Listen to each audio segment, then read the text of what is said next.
You know, today's world runs on all kinds of technologies, from touch screens to powered vehicles to LED lighting, all kinds of stuff. Well, somebody has got to be there to get the power to everything that we need to be running. In today's episode, we're going to talk to a gentleman named Dwain Love. He is a lineman. Now, linemen are kind of the unsung heroes of the power industry because they're the ones who fight through the hurricanes. They fight through the rainstorms, the snowstorms to keep your lights on. Most people don't realize that when the lights go out, they just make a phone call and then the lights come back on. Well, today we're going to dive into the individuals that actually do that for a living. I'm really going to have a good time with this one because I consider Dwain a really close friend and almost like a brother because I too was a lineman at one point in time. So let's sit back, really dive into it. I'm Bryan. This is Necessary Conversations.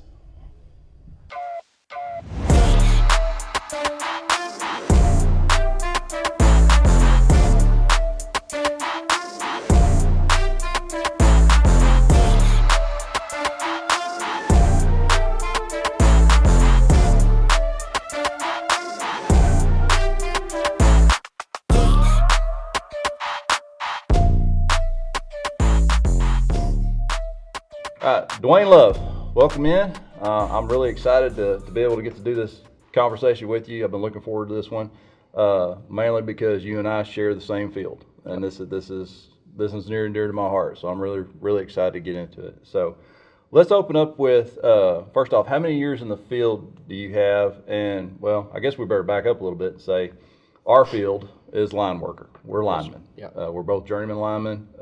You're currently employed here with me at TSTC. You're the head of the lineman program. Yes, sir. At the Waco campus, which is amazing.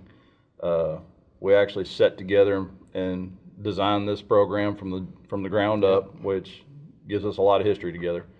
But how many years and where did you in the field did you go? I mean, where did you start? Well, I ended up with 26 years in the field. I started out with Erath County Electric in Stephenville. And after 10 years, Erath County merged with another co-op, and it became United Cooperative Services. Yes.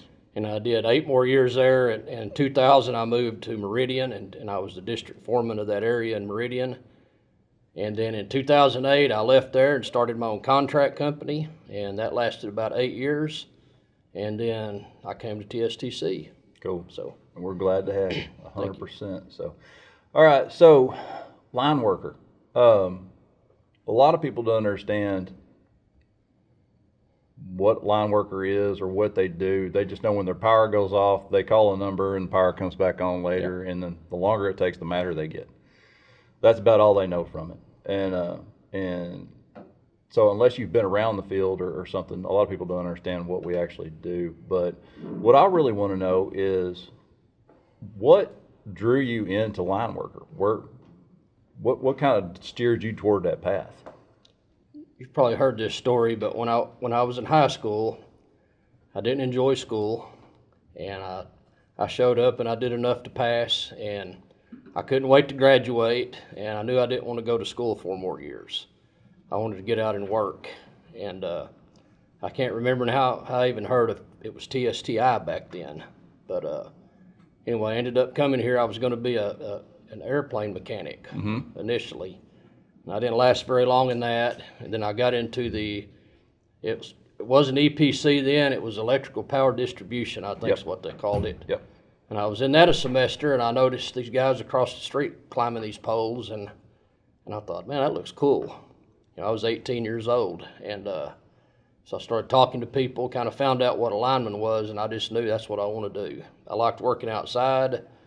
I grew up working. I knew how to work, and I enjoyed it. And if I was going to work hard, I wanted to try to make as much money as I could, and that was a good paying job. And so that's really as simple as that. That's cool. So did you go ahead and stay at TSTC, go through their line worker program? Yeah, I finished the semester of electrical power distribution, and I think then the lineman part we called them quarters then. Yeah. They were 2 4-month quarters. And so I stayed and got my certificate in that, and had a couple of jobs for a little bit, but the time I was 20, I'd gone to work for Erath County Electric Co-op. Yeah. Awesome. So now, this is the fun part. So now you're at ERATH, you're doing your stuff. We get to dive into stories from the field. So it's dealer's choice on this.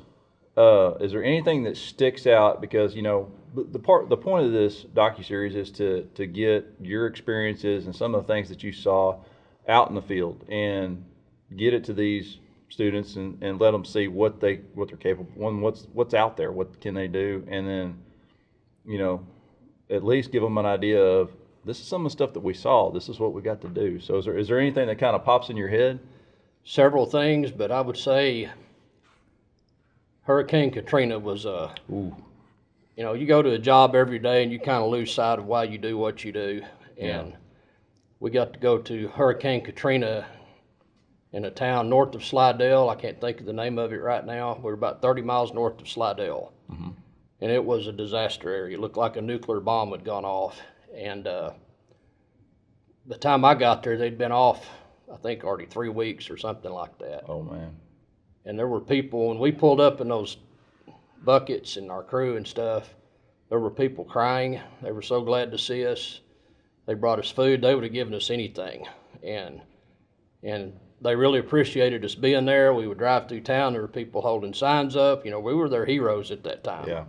And that was very rewarding. And that kind of rejuvenated me. Hey, this is why we do this. Yeah. And so that's something that really stands out. Yeah. That was rough. I remember Katrina. It was bad. I remember I got stories from my dad going down there, and he said it was basically the Wild West. Yeah, it was rough down there. Yeah. So that's cool. Luckily, we were kind of out in the country. We weren't around any of the cities or anything. So yeah, well, he was down there for working. He worked for the prison, so he was in the city, and he got to see a lot of the. And that's part of the story. There were a bunch of horror stories. But where I was, we didn't see any of that.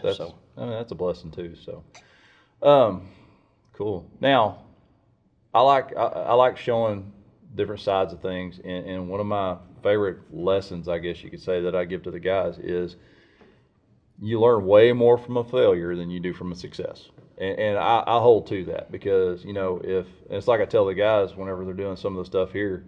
If you blow something up on accident, you melt something down or whatever, I guarantee you, when you figure out what you did, you're never doing that again. Yeah. So it's a hard fought lesson, but it's something that's going to stick with you for the rest of your life. Do you have one of those? Probably have several of them, but one of them I can think of right off the top of my head is I was an apprentice lineman, and we were on a call, and a pole had caught on fire, and without going into it too much, I go up to work on this pole, and I really shouldn't have been in the bucket.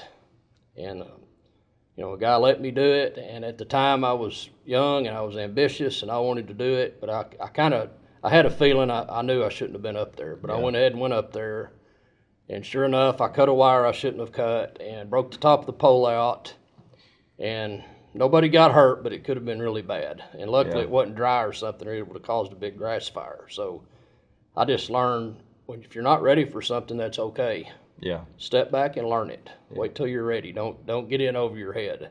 Yeah. Because we're dealing with electricity and some of the equipment stuff we deal with, it can be deadly. So absolutely. And that's the one thing that we really try to drive into their heads and stuff is, you're new to this. Lean on those guys that know and ask the questions, and don't be afraid to ask the questions. That's the biggest thing that I've seen with especially the younger kids. Is they seem like they're almost apprehensive. They don't want to ask the questions. They don't want to ask. They don't want to seem like they don't know. Which the thing is guys like me and you, we know they don't know. Yeah, they don't know. They can't know. So sometimes you just gotta drag them along with you. Yeah. So, all right. So figuring that stuff out off that failure, that leads into my next question, which is about problem solving. So, me being a technician, you being a technician, I love picking technicians' brains. And it's basically for my own curiosities, because I love troubleshooting. I love puzzles. That's my thing. Yeah. I dig that stuff. So I always like to see how other people approach this. So, like mine, I've got a 3-question method that I go through, and I teach my kids how to do that. But there's a fine balance between doing it fast and getting it right. And a lot of times, and I know you've probably heard this before. I had a foreman that used to always tell me, "Slow is steady, steady is fast." Yeah. You know, and that was always my guiding, you know, get good at it first and then you'll be quick. But how would you approach problem solving? And it could be any stretch of whatever, like from a line being down to raining to whatever, but what's your process? What do you go through? Well, you kind of talked about it. I mean, the first thing is slow your mind down and think about what you're doing. And a lot of times during those outages and stuff, there's people calling you on the phone, they're calling you on the radio. And, you know, for me, I wanted to shut that stuff out for just a minute and think about what I was doing. Yeah. Because you're right, you want to get it right. You don't want anybody to get hurt, most of all. That's the first thing. Second of all, you don't want to burn half the world down, or Yep. burn up a transformer, or burn up a house, or start a grass fire. I mean, a bunch of things can happen. So hurrying was never, when you troubleshoot, you think you have to hurry. You know, like we had a goal. We wanted the line on in 2 hours. Yeah. But that can't dictate how you work. We had procedures, and those things always were above the 2-hour time limit. Yes. So for me, it was kind of like your boss said, do it right, slow down, and the time takes care of itself. Yeah. You know, some of that stuff, there's times to hurry and there's times to, if you're shoveling dirt, you can probably hurry. You're Yeah. probably going to be okay. Back to my earlier story, if you're going to cut a wire down, you better pay more attention and slow down. So, Yeah. and you kind of learn over the years, and plus I was surrounded by so many good people that helped me out, you know, and it's really a mentality that you build over time. Yeah. So, Yeah, and I think it's a lot of that's lost on this younger group, is getting them to understand that you don't have to be Superman. You don't have to be fast. Learn it, figure it out. Yeah. It'll come. Yeah. It'll come. Yeah. Just be patient, you know, and stick to it. Which leads me to the next thing, which is my favorite one to talk about, which is our mentors. I've had a lot of great mentors over the years, and I've learned a lot from them. So let's dive into A, who were some of your mentors, and B, what did you take away from those individuals? well, obviously, my dad, my granddad were two of my bigger ones, but they weren't linemen. So when I was at the co-op, when I got into my apprenticeship, there was a journeyman lineman, or I guess he was a foreman actually, and we had a little 3-man crew, and we did little pole change out stuff 3 men could do. And that guy taught me so much, and he, you know, he was patient with me. He gave me a hard time. Yep. And just to give you an idea how these guys were, you know, he picked on me. You know how it was, and it wasn't really nice all the time. But Nope. but I kind of had the idea the guy didn't like me, and you know, I didn't have any money at the time. I was young and just starting out, and I had a starter go out on my truck. And one morning, it was on a Sunday morning, I was in bed sleeping, and I heard somebody outside, and this guy was out there under my truck. He had bought me a starter and changed my starter out for me. Oh, wow. So that's the kind of mentors I had. They were rough guys, but they'd do anything for you. So I learned you can pick on a person, but you can also treat them right at the same time. You know what I'm saying? And then I had guys just reinforce maybe what my dad had taught me about working hard, show up on time, put out some effort, that type of thing. I mean, these guys had a big heart for their work, and they talk like they didn't, but when it came down to it, they did. They were serious about it. So yeah, that's the one thing that a lot of people don't get about linemen. We look, and to not smooth this over, we are a lot of type A personalities. Yeah, I mean, no you doubt. almost have to be to do this job, and a lot of us are rough and gruff. Yeah, But some of the best people on the planet. absolutely. 100% some of the best people on the planet. And you're a family. Yeah, exactly. I mean, you spend those are tons your of time brothers. with them, and you're a family. Yeah, so, they're your brothers, Yeah. and because you got their back, they got yours. Yes, sir. And their life's in your hands, yours right. is in theirs. So yeah, and I love that. So, got any others you want to talk about? I had a general manager that I looked up to, and Really? he wasn't a lineman, totally different guy, but he inspired me. He inspired me to be a student, always be learning. Whether line field, he kind of inspired me to start reading books about maybe the business end of the companies and so forth, which that helped me when I started my own company. Absolutely. And so That, I guess that was 3. There were more I could name. I could probably sit here a long time and talk about them. But I had a ton of mentors. Yeah, yeah. My favorite ones were the old grumpy ones. Yeah. The meaner, the better. I loved them. They just cracked me up because they seemed mean as a junkyard dog, but nah, No, they they heart weren't. of gold. No. Heart of gold. So, all right. I asked this question to everybody that's in here, and everybody has a different reaction to it. So let's see what yours is. So if 16-year-old Dwain is sitting here instead of me, what are you telling him? Are you telling him anything, or what do you want him to know? Well, one thing I would tell him is have a plan, but don't be in such a rush to get there, because I was like that. If I was in the 10th grade, I was working towards the 11th grade. And when I was in the 11th grade, I was working towards the 12th grade, and I couldn't wait. I was impatient. Yeah. And what you do is you miss the moment, and then it's over, and it goes by quick. That's one thing I would tell a 16-year-old. The other thing I would probably tell them is start developing good habits early. Yeah. And simple things. I always told these students out here, you don't have to be that smart or anything to show up on time and put out a lot of effort. Right. And so you start that. I told you I didn't do well in school, and I regret that because I should have put the effort out. Yeah. And as I got a little older, I figured it out. I already knew to show up and work hard, but a lot of times it's those jobs you don't like. Yeah. Give that 100%, and watch what happens when you finally lock into something that you do like. You're going to be amazed. Yeah. So that's a couple of things I would tell them. That's some great advice, really and truly. And it's funny you say that about the being on time. That I don't know how many times I heard that coming in, and one of my foremen, I love it. I use it to this day. I flat stole it from him. I told him I stole it from him because it was so impactful. Is if you're early, you're on time. If you're on time, you're late. Right. And if you're late, don't bother.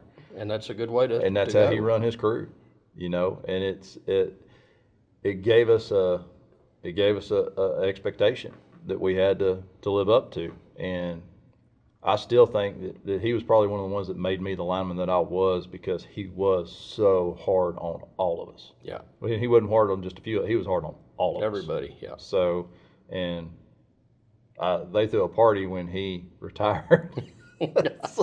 Finally, But then you get to where what, you start seeing all that stuff bleeding in, and it's stuck. Yeah. Because now you're doing it. That's it's right. Like, oh man, you see the value. Yeah. You see, yeah. Those are keys to success. It doesn't matter what you're doing. Yeah.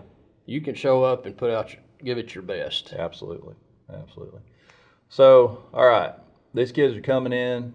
They're coming off stage. They're ready. They're eager. They're hungry. They're ready to go. They've got a job lined up. Let's say, what are you? Let's do I like the words of wisdom, or what would you want them to know, other than what you told 16-year-old you? You're handing them that diploma. What do you tell them? Just something to get them out the door and get going. What do you want them to know? I'd say one big is don't be the I know that guy. Yeah. So when you get out in the field,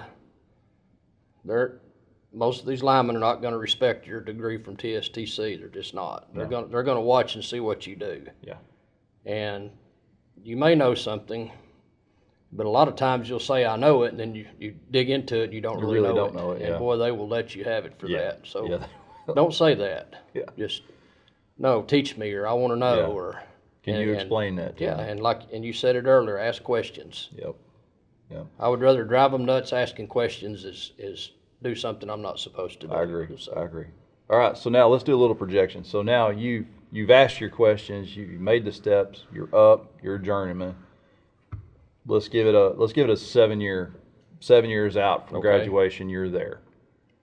You and I both know being a lineman's a young man's game. Yeah. So at some point you're going to have to start looking over the horizon and figuring out what's my next step.